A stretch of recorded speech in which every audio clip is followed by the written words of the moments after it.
Pega para o seu coração. Fidelidade com pequenas responsabilidades te conduz a grandes propósitos. Amém? Vamos iniciar esse Bíblia, papel e caneta? Já? Pega a sua Bíblia, corre, pega papel, pega caneta e hoje é Êxodo capítulo número 3. Êxodo capítulo número 3, vamos dar sequência. Se você não assistiu os devocionais anteriores, tá? Ó, aqui no card, aqui em cima, tá bom? Tá o anterior, o capítulo 2, tá bom? Então vai lá, assista, é muito importante. Olha, Moisés pastoreava o rebanho do seu sogro Jetro. Olha, o rebanho não é dele não, tá? O rebanho é do sogro.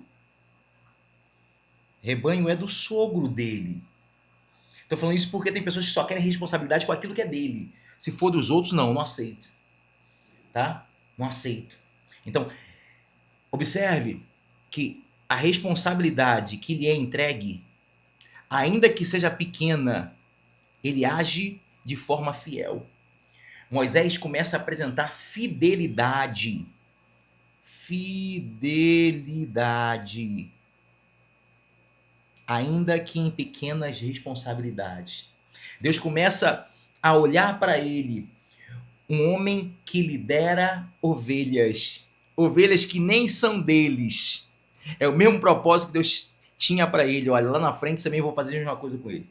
Vou convidá-lo para pastorear ovelhas que não são deles, porque o chamado não é nosso. O chamado não é sobre aquilo que é nosso, mas sobre aquilo que é dele, do Pai. Tá? E aí o que acontece? Olha, Moisés, ele tá, né, pastoreando a ovelha dos sogros. Um dia levou o rebanho para o outro lado do deserto. Eita! Moisés está pastoreando, então, em pastos verdejantes? Não. Né? Deixa eu grifar isso aqui para ficar melhor para você. Ó. Olha onde que ele está. Ó. Mas o deserto conduziu aonde? A Horebe. O lugar de encontro com Deus, o lugar da revelação de Deus. Então, ele inicia atravessando para o deserto, mas o deserto o conduz para o local da revelação. Então, pare de querer começar em pastos verdejantes, onde a obra sempre é boa, agradável, é boa aos olhos, tem bastante alimento. Não, não, não. Ei, ainda que as ovelhas não sejam suas, aprenda a ser fiel a outros. E ainda que a missão que te foi dada seja conduzir no deserto, vá. Porque você inicia no deserto, mas você chega. Você pode estar iniciando no deserto, talvez, mas você vai chegar no monte de Deus. Amém? Ali o anjo do Senhor lhe apareceu numa chama de fogo que saía do meio de uma sarça. Eu não vou entrar nessa questão de anjo, de teofania, não vou entrar nessa parte, tá? Que o propósito aqui nosso não é falar sobre questões teológicas, mas trazer uma palavra aplicada aos nossos corações. A grande questão é que ele está vendo aqui fogo. Fogo que está pegando numa sarça. E essa sarça não se consome. Isso chama a atenção dele. Moisés viu que, embora a sarça estivesse em chamas, não era consumida pelo fogo. Ele vai dizer, olha só, olha aqui, que impressionante!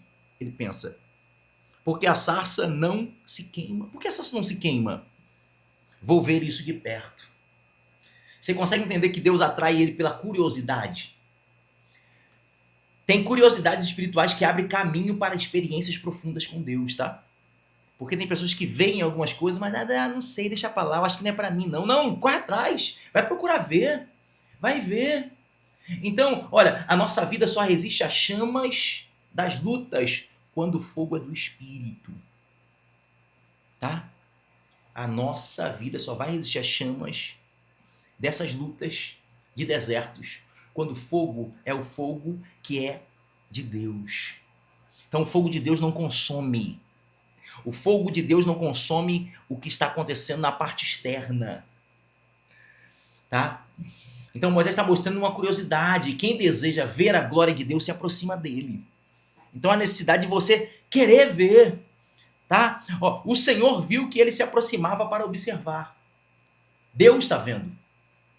Deus está observando ele. Até porque foi Deus que marcou esse encontro.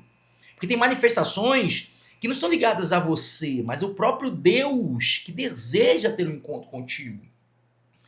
E aí, olha o que Deus fala. Então, do meio da sarça, Deus o chamou.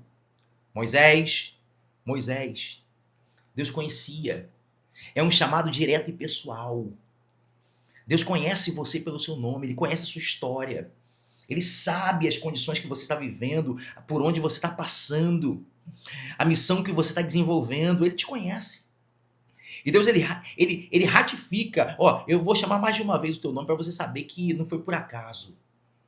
Para você ter certeza do chamado. Moisés, Moisés. E você acha que Moisés responde como? Deixa eu virar a página para você acompanhar comigo. Olha aqui. Você acha que Moisés responde como? Moisés fica calado?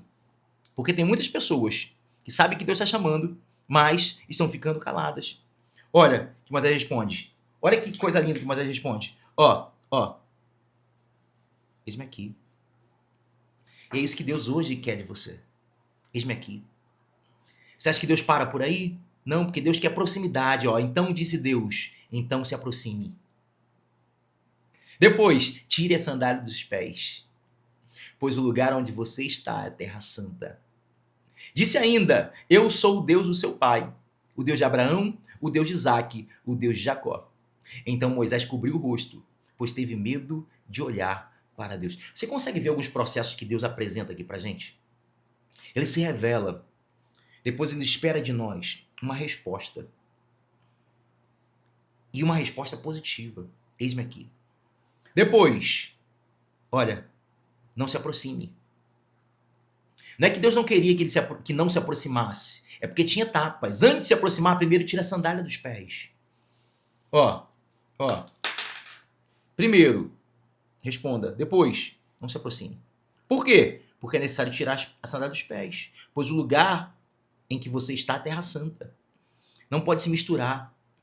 Moisés, você quer pisar em locais santos, quer ver coisa santa, mas existem instrumentos, coisas que atrapalham esse contato.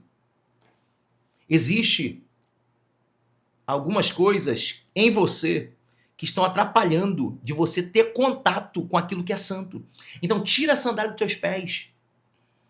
Disse ainda, eu sou o Deus do seu pai, o Deus de Abraão, de Isaque, de Jacó. É Deus falando com Moisés, a promessa que eu fiz está de pé. A promessa que eu fiz aos seus antepassados, a seu pai, a Abraão, a Isaque, a Jacó, continua de pé.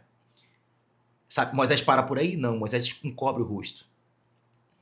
Olha o temor, porque Moisés teve medo de olhar para Deus.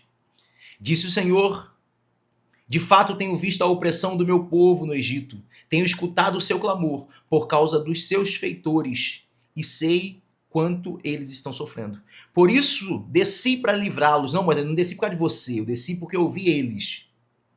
Moisés, eu estou falando isso porque tem pessoas que acham que Deus desce às vezes por causa de nós mesmos. Não que ele não faça isso. Mas normalmente Deus chama Moisés, tá? Deus chama os Moisés da terra porque ele escuta um povo clamando. Ele está escutando o clamor do seu povo. Ele está vendo o sofrimento do povo. E ele decide livrá-lo das mãos do Egito e tirá-los daqui para uma terra boa, vasta, onde há leite e mel com fartura. A terra dos cananeus, dos hititos, dos amorreus, dos ferezeus, dos heveus, dos jebuseus. Pois agora o clamor de Israel chegou a mim. E tenho visto como os egípcios os oprimem. Vá! Agora vá! Pois, quando, Senhor? Agora! Porque tem missão que Deus está falando, tá te entregando agora. Não é para amanhã. Para de querer colocar as coisas de Deus para amanhã, para depois, quando você estiver pronta, quando você tiver condições, quando você tiver ferramentas, quando tiver estudo, quando tiver... Não, para, vá agora. Eu o envio a Faraó para tirar do Egito o meu povo. Então a missão de Deus para você é vá. Quando? Agora. Deus tem pressa. Deus tem pressa em livrar o povo dele, mas através da sua vida. Amém? Você recebe essa palavra? Então leia todo o capítulo 3. Não se esqueça, tá? Não se esqueça, dá tempo. Deixa o seu like. Coloca nos comentários o versículo que mais te marcou nesse capítulo, tá? E compartilha essa palavra com alguém que precisa ouvi-la. E eu te espero com muito carinho no capítulo de número 4. Que Deus te abençoe.